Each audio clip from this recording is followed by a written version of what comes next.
So the beta for the Age of Sorcery Chapter 3 is now finally out on the public beta client as of today, the 28th of February.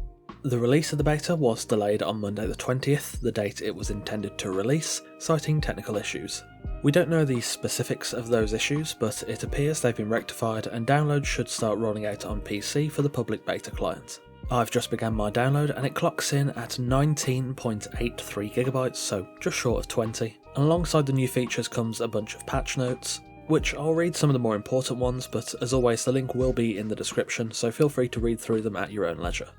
Of course, the main flagship features for this update, which were covered in my Chapter 3 stream recap, are the new golem shaping mechanics, the journey system revamp, and the new bloodstone encounter. Of course, being a new chapter, we'll also get a new battle pass and new items in the bazaar, which we have seen some of but not all. Again, the patch notes are fairly extensive and there's a lot of smaller fixes in here. However, of course, the main section people will be looking to is performance and stability. There are 3 entries under that category. The first is they fixed a number of crashes that affected stability. The second is they've addressed a number of console-specific crashes. And the third is that they've optimised some outdated game code.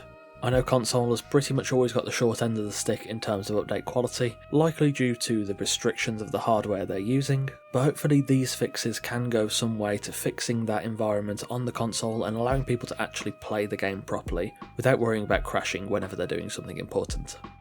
The section of the patch notes that covers the new additions pretty much just restates what we kind of already know, although there's a couple of extra tidbits in there that weren't 100% explained on the stream. There is also a little more information about the new dungeon, which gives us a basic premise of why we're going into this dungeon and what the aim will be, and the aim of that appears to be that we'll need to defeat Kurak, which could be a very interesting dungeon. I will be making a video about the dungeon and giving my rough first impressions and how I think the dungeon feels and looks. There's a bunch of fixes for building replaceables, crafting, combat, balance updates, and of course quality of life improvements, and a whole bunch of bug fixes. None of these changes on their own are too massive. There are some interesting ones, like for example, if you're in first person fly mode, the camera no longer sways, which is quite nice for me, and some spells like the Wisp of Light spells and the Detect Resources spell are free to cast, though they do still invoke a corruption penalty. There's a lot of smaller bug fixes and adjustments here, and again, there's no particular one that really stands out as being a game changer, but there's quite a bit, and hopefully the sum of all these adjustments and fixes will result in a better end product.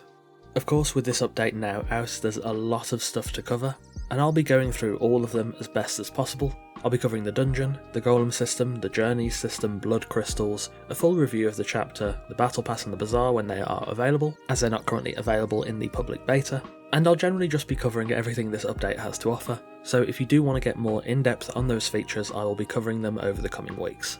As for the release date on live servers and consoles, we haven't heard anything about a delay due to the delay of the beta launch, so we can assume that the release date is still slated for March 14th. That gives us about 2 weeks to test things, so I wouldn't be surprised to hear them push it back a week, but also depending on how far these fixes they've already put in go to making the experience better, that extra week might not be necessary.